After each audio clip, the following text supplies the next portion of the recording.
Hi, it's Mr. Otway here to talk you through some of the things that you'll find on your First World War Knowledge Organiser, which is designed to help you to prepare for your first main assessment in Year 8.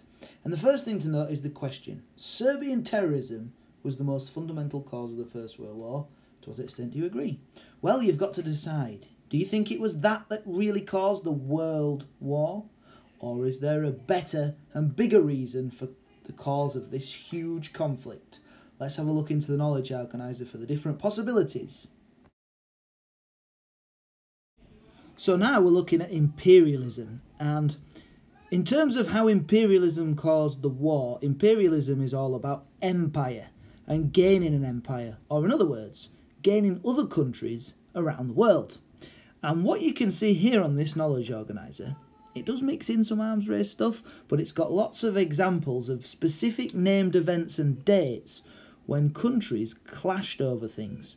And one of the big theories about what caused the First World War is that the Serbian terrorism, or the assassination if you like, only triggered something off that was already bubbling behind the scenes because of all of the tension that had built up over Europe. And one of the big theories is that, well, it's not really a theory, it's kind of a fact that imperialism and rivalries over the different countries around the world and who should or should not control or own them as part of their empire helped to cause a huge amount of tension across Europe. And if you're going to be a fantastic historian, you would explain the issues over imperialism and how it led to tension, but you would need some facts to back it up. That's what this table's in here for you to find some facts that you could use in your argument to back up the idea that these countries were falling out with each other and raising the tension long before 1914. Now, the next thing that caused tension was militarism, or, if you like, the arms race. And there's two things to note here. First, just the act of building up huge armies is going to be something that makes other nations worried. You know, if you saw somebody walking around with a gun, you'd think, what the heck? You'd be worried. Because there's always a potential for somebody to use it. And that's another issue here. As armies built up, they didn't say, hey guys, we're just doing this so that we're protected. They didn't make those statements clear. There was always this suspicion of what are their intentions. And so these huge armies building up really caused more worry and tension and fear in Europe.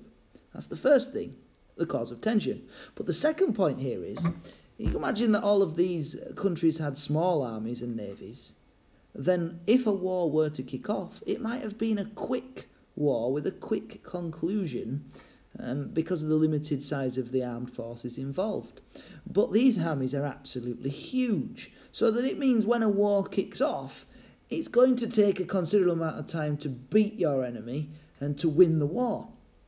And not only that, it's perhaps worth noting that these countries had spent huge sums of money on creating and maintaining these armies, paying for uniforms and weapons and training and the wages and building the ships. It just cost an astronomical amount.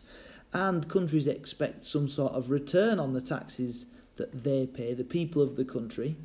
And there was also an idea, you know, all of the countries involved, and this is a little bonus addition that would be a good thing to put, they believed that their countries and their armies were the most superior and the best. So there was an overconfidence going into the war in all the nations who all believed that they were going to win. And, you know, maybe if they'd scaled back their militarism and the idea that they were the best, which you could call nationalism and jingoism possibly, especially nationalism is what I would call this view, then perhaps they wouldn't have been so overconfident in going to fight the war in the first place.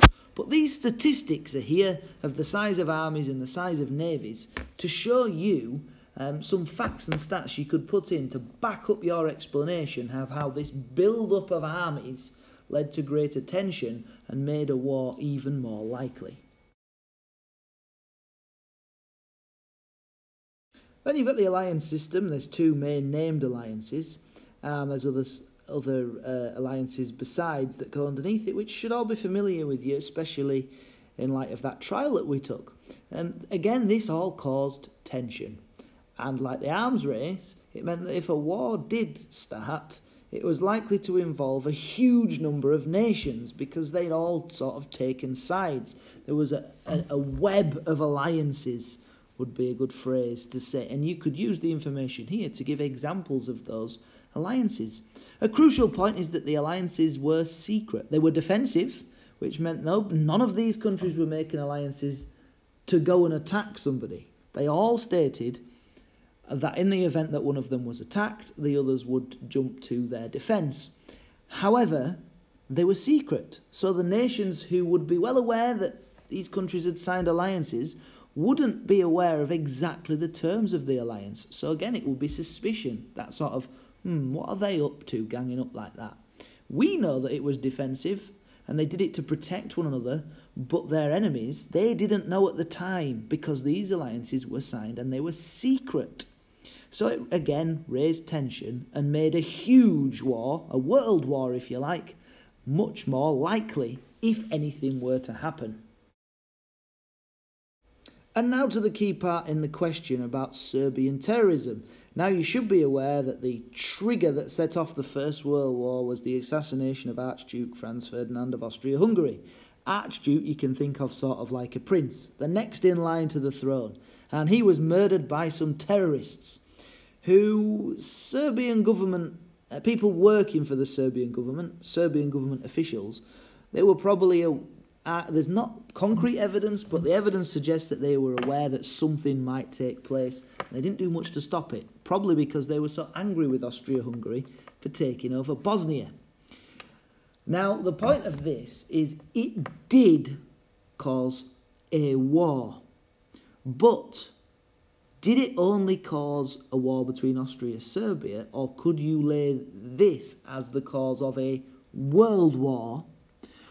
Perhaps you could look at all of the things that we've talked about, imperialism, militarism, and the alliance system, to consider how they might have caused a world war, whereas the assassination might have just been the spark that ignited or set off the world war. And if it hadn't have been this incident, then at some point there would be some disagreement which would lead two countries to fighting, which might have led to a world war, as this did. It's up to you to decide what the main cause of a world war was. This Serb nationalism was, especially the assassination, was perhaps a bit of a short-term cause. Attached to it is some long-term stuff as well, because of course Austria-Hungary had taken over Bosnia, and the Serbians weren't very happy about this because they thought Austria-Hungary had no right to Bosnia. Some Bosnians weren't happy with it as well, and they believed that they should be looking to Serbia to control Bosnia, or at least be independent from Austria-Hungary. So there's some long-term stuff, short-term stuff. These are all the things that you've got to think of. And so the last bit is this chain of events that you can see here. This is there because, again, it puts everything into context. You can see how it went from the assassination of the Archduke Franz Ferdinand in June to the First World War being fully broken out just towards the start of August, over a month later.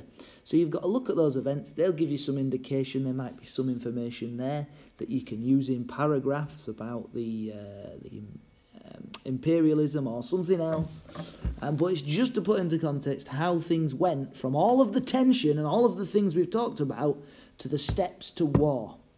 And there we go, that's all from me. I hope this talk through the knowledge organiser and the knowledge organiser itself you find particularly useful as you're preparing to write your first extended piece of writing in Year 8. Good luck, hope it goes well, and thanks for listening.